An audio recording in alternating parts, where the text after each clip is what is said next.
If you're constantly trying to sound like your favorite producers, you're probably holding yourself back whether you realize it or not. Let's talk about how to make a sound that's actually unique to you. What's up everybody? Thank you so much for stopping by and checking out my channel as always. If you guys are new here, please consider hitting subscribe and joining the family. If you guys are returning again for another video, first off, thank you. You guys freaking rock. I appreciate you a lot. And, yeah, let's get into the video. First things first, emulation needs to be just a phase, but not how you always approach production. It's normal for anything to start by mimicking your favorite people. If you're a videographer, maybe you started with emulating Peter McKinnon, or maybe you started telling stories in the same kind of format as someone like Casey Neistat, these icons in the videography world. If you are an artist, maybe you kind of started by mimicking artists like Michelangelo. And that's all okay. There's a place for mimicking, especially as you're starting out in something. But ultimately, you eventually need to develop your own sound. If you're constantly just chasing trends, then eventually you're gonna find yourself falling behind.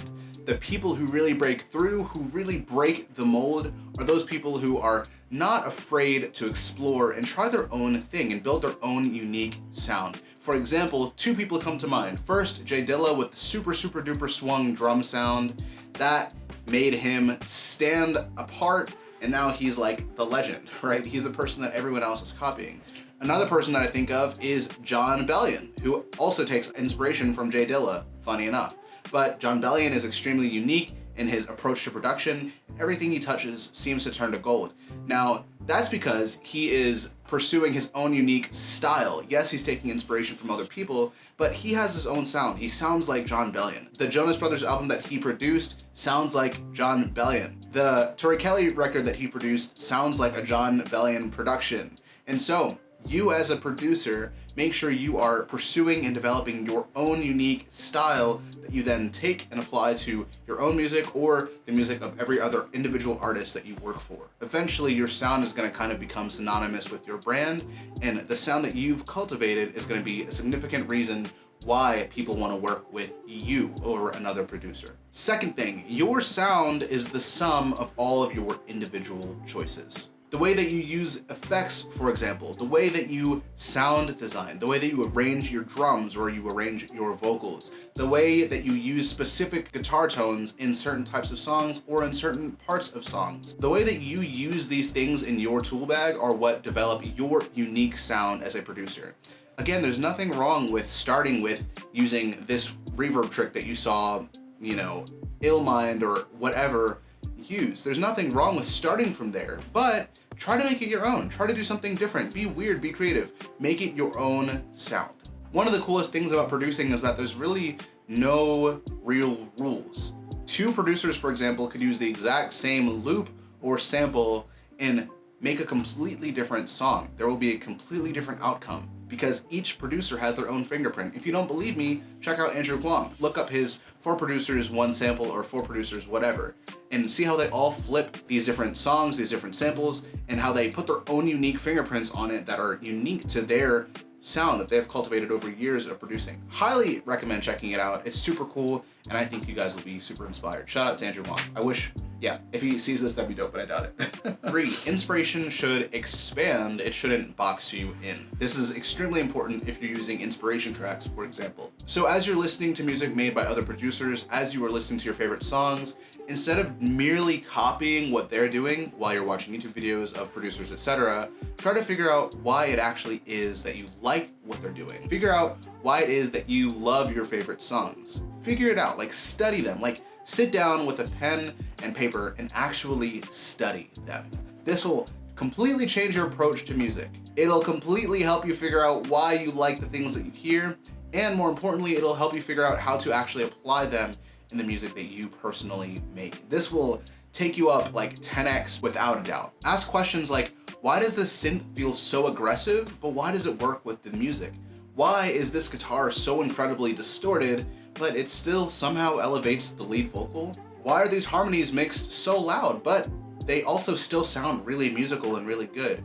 Think critically as you're listening to music. I encourage you to do it. I encourage you to try that. Sit down, turn on your favorite songs, pull out a pen and a notepad, and actually literally take physical notes about things that you hear, things that stand out to you, and study why it is that they work. Figure out who produced your favorite songs and look into the production of the song if you can find it on YouTube, or look into how they produced other songs. And then take notes on those videos and figure out what they do that you love and figure out how you can incorporate it into your own music and make it different so that it's actually unique to you. If I were to summarize everything I just said, I would say take principles, not presets.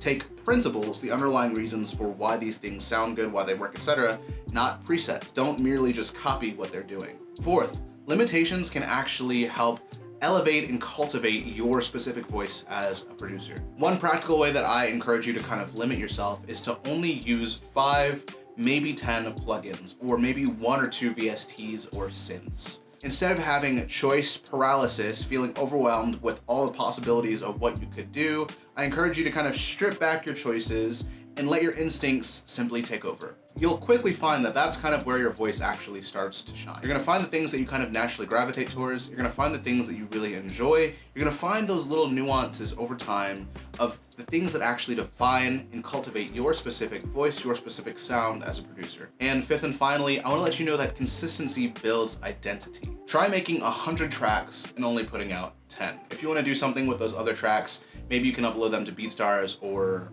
SoundCloud or something like that, but only put out 10 for streaming. This is really just an exercise to help you start building the muscles of being a producer, of being able to show up, being able to always make something, even if it's not always inspired. And that's extremely, extremely important as a producer. Quickly, you're gonna find that you can actually start to systematize the way that you make music. You're gonna find things that you naturally gravitate towards. For example, what kinds of tempos you like building songs, what kinds of keys you like producing in, what kinds of chord progressions you kind of naturally gravitate towards. And over time, as you do this enough, those kinds of nuances and choices that you make that slowly build this muscle are what define your specific voice as a producer. That's what's gonna separate a Joe Schmo from a John Bellion, from a Pharrell, etc. And so I encourage you, sit down, make a lot of music. Like, even if it's stuff that no one is ever gonna hear, make it, because those things ultimately build you personally up as a producer. Those are the things that define your specific sound. And you're only gonna find your sound through repetition, through failures, through successes, etc. As a producer, you don't find your sound in a plugin necessarily. Realistically, you build it one track at a time, one song at a time, one EP or album at a time. So just for a second of self-reflection, what is something that you personally do in every single production that you actually haven't even realized it? Take a moment, think about it, analyze the last 10, 15 songs you've made, and think to yourself, what is it that I actually do in every single song, every single production that is kind of a part of my style as a producer? Figure that out. Drop it in the comments if you want to share. Let's build a community together of producers and artists and mixers who are trying to figure out their thing, who are trying to grow in their craft and find their unique sounds. Share this with a friend if you haven't already. Hit subscribe if you haven't already. Check me out on the socials and all the things. You can check me out on Patreon. My channel is not yet sponsored, and so it would mean a lot to me if you guys checked out my Patreon, where I post full-length breakdowns of different songs that I've produced, and for the higher tiers, I actually put out my own music demos as an artist that I don't have released just yet. So with that being said, I will see you soon with another video. Thank you so much for stopping by. I really appreciate that you're here. See ya.